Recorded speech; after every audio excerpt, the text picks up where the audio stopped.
Hello, हाय, good morning. कैसे हैं आप सभी लोग? आशा करती हूँ आप सभी अच्छे होंगे और मैं भी बढ़िया हूँ। दोस्तों, आज है वट सावित्री पूजा।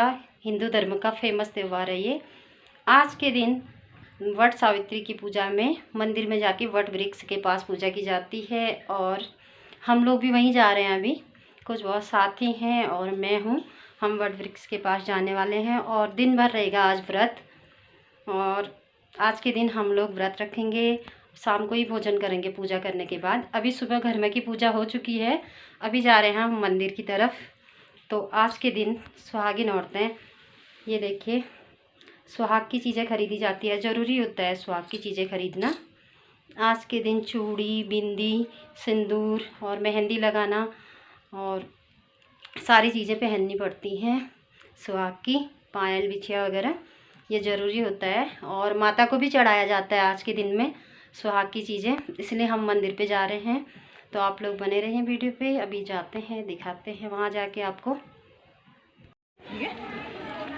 अब हम लोग मंदिर के नज़दीक पहुंच गए हैं। लगभग मंदिर में पहुंच ही चुके हैं।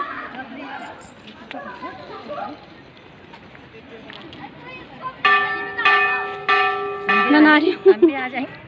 आओगे आओगे, क्यों नहीं आओगे? ये है दोस्तों शिव जी का मंदिर और दुर्गा माँ का मंदिर। शुरुआत में शिव जी के मंदिर के ही दर्शन होते हैं यहाँ पे। इसके बाद हम जाएंगे ऊपर शनिदेव के मंदिर।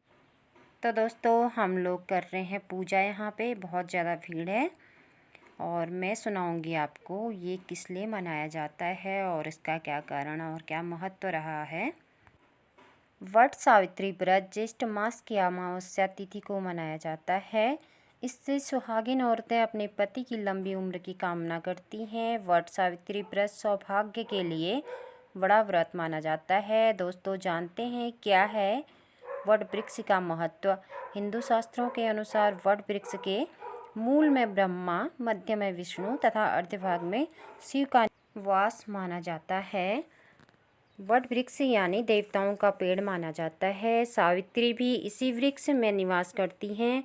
मान्यताओं के अनुसार वट वृक्ष के नीचे सावित्री ने अपने पति को पुनः जीवित किया था। तब से यह व्रत सावित्री के नाम से जाना जाता है। वृक्ष की परिक्रमा करते समय 108 बार कच्चा धागा लपेटा जाता है। महिलाएं सत्यवान और सावित्री की कथा सुनती हैं तथा कथा सुनने से सभी मनोकामनाएं पूरी होती हैं और पति पर आने वाले संकट दूर होते हैं। तो दोस्तों, आइए अब कथा सुनते हैं। भद्र देश के एक राजा थे जिनकी कोई संतान नहीं थी। उन्होंने संतान प्राप्ति के लिए मंत्रोच्चारण के साथ प्रतिदिन 1,00,000 आहुतियाँ दी थी 18 वर्षों तक। तो इसके बाद सावित्री नामक देवी प्रकट हुई और सावित्री देवी बोली कि हे राजन, तुझे एक तेजस्वी कन्या पैदा होगी। देवी सावित्री की कृपा से तो राजा के घर में एक पुत्री का जन्म होता है और जिसका नाम सावित्री रखा जाता है। सावित्री बड़ी होकर बहुत सुंदर और गुणवान हुई। योग्य वर न मिलने के कारण सावित्री के पिता बेहद दुखी हो गए। उन्होंने सावित्री को वर ढूंढने के लिए भेजा और सावित्री को तपोवन में सत्यवान मिल गए। सावित्री को सत्यवान पसंद आ गए और उन्होंने विवाह का निर्णय लिया। तो इतने में नारद जी को विवाह के बारे में पता चलता है। तो नारद जी जाते हैं सावित्री के पिता के पास। तो तब नारद जी राजा से कहते हैं कि हे राजन, ये क्या कर रहे हैं? भले ही सत्यवान, गुणवान, धर्मवान और महान धर्मात्मा हैं और बलवान भी हैं, पर उनकी आयु बहुत छोटी है। 1 वर्ष के बाद ही उनकी मृत्यु हो जाएगी। नारद जी की बात सुनकर सावित्री के पिता घोर चिंता में पड़ गए।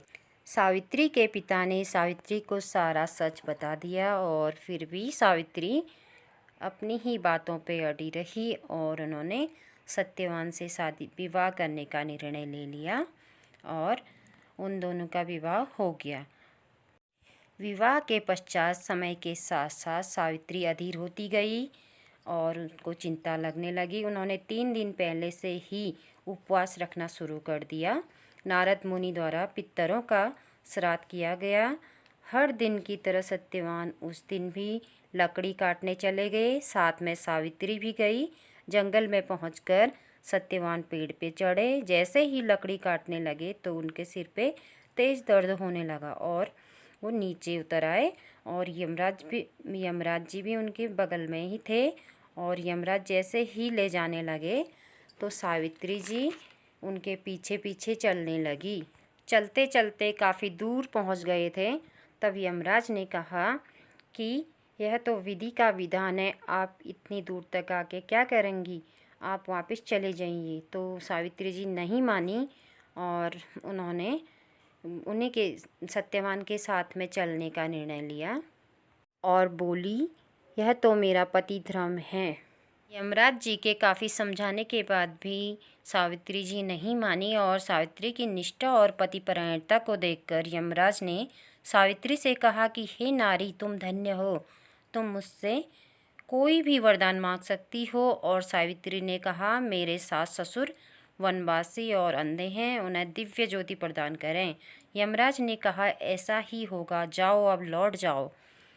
लेकिन सावित्री नहीं लौटी। फिर सावित्री अपने पति के पीछे पीछे चलती गई। यमराज जी ने कहा, तुम लौट जाओ।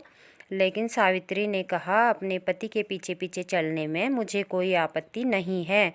तो इतने में यमराज जी ने एक और वरदान मांगने को कहा। तो सावित्री ने 100 संतान और सौभाग्यता का वर मांगा। तो यमराज जी बोले, ऐसा ही होगा, अब घर लौट जाओ। और सौभाग्यता का वर मांगने के बाद सावित्री ने कहा कि हे प्रभु, आपने मुझे संतान प्राप्ति और सौभाग्यता का वर तो दे दिया, लेकिन का क्या होगा आगे। तो यमराज जी आश्चर्यचकित हो गए और यमराज को सत्यवान के प्राण छोड़ने पड़े और यमराज जी अंतर्ध्यान होके गायब हो गए। और सावित्री उसी वट वृक्ष के पास आ गई और जहाँ उसके पति का मृत शरीर पड़ा हुआ था। सत्यवान जीवित हो गए।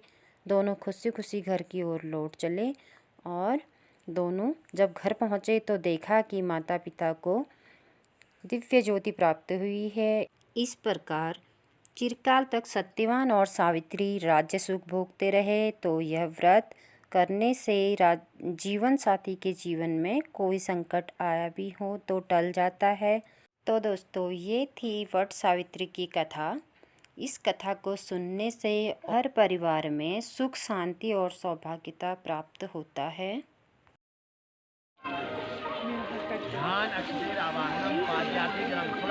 अब आए ना सब। गंधम समर्पयामि, अक्षतान् समर्पयामि, पुष्पाणि समर्पयामि, धूपम् आग्रापयामि, इति प्राप्त्यर्थं परिवारे वा सर्वत्र शान्तिः भवेत् तथा च परीक्ष्यमाणः।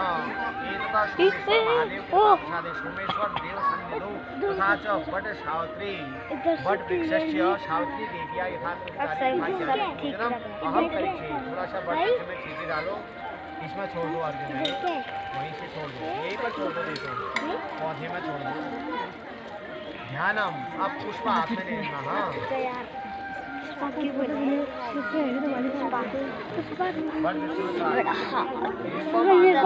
अब तेरे मेरे 3026 से 27 28 29 30 31 बस रिकॉर्डिंग भाई। अब तो मैं गेम खेलता हूँ भाई।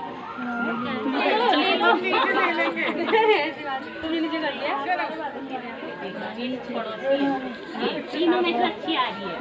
हम खाली आ रही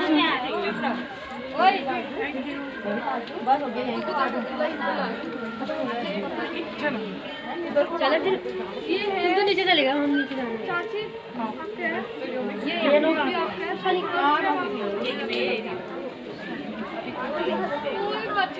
चलो फिर आप आए। ओके, अभी तो मैं नीचे है।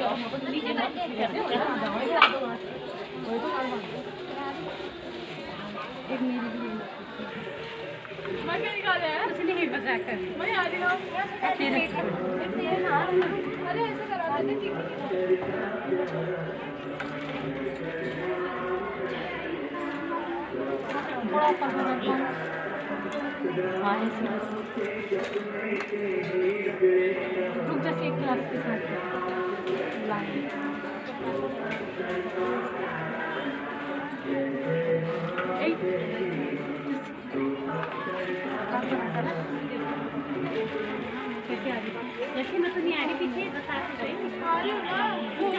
छिपी हो जैसे जान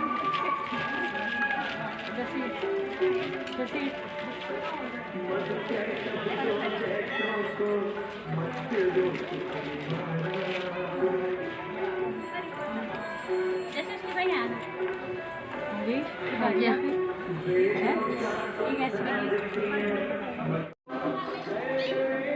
कैसी हुई पूजा? बढ़िया, अच्छी हुई।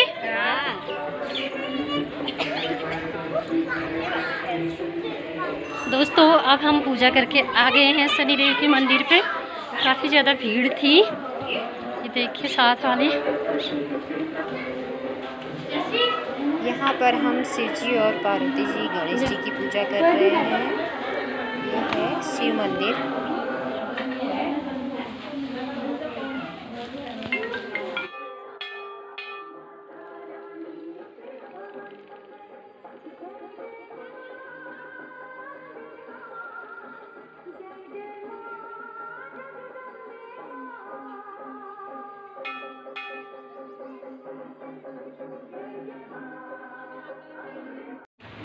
तो दोस्तों अभी हमें दुर्गा माँ के मंदिर में, ऊपर भी दुर्गा माँ का मंदिर है, भगवती माँ का, और यहाँ भी पूजा करते हैं हम लोग सारी लेडीज़ हैं। पहले शनिदेव के मंदिर पे पूजा किया था हमने, फिर किया था शिव जी के मंदिर पे, अभी ये है दुर्गा माँ का मंदिर।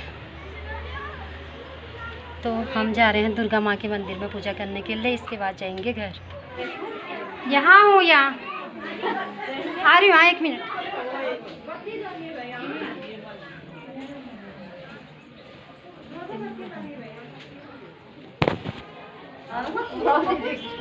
तो दोस्तों पूजा समाप्त हो चुकी है। अब इसी के साथ आप सभी को वट सावित्री पूजा की ढेर सारी शुभकामनाएं। सभी का व्रत सफल हो और खुशियां बनी रहें सभी के घरों में।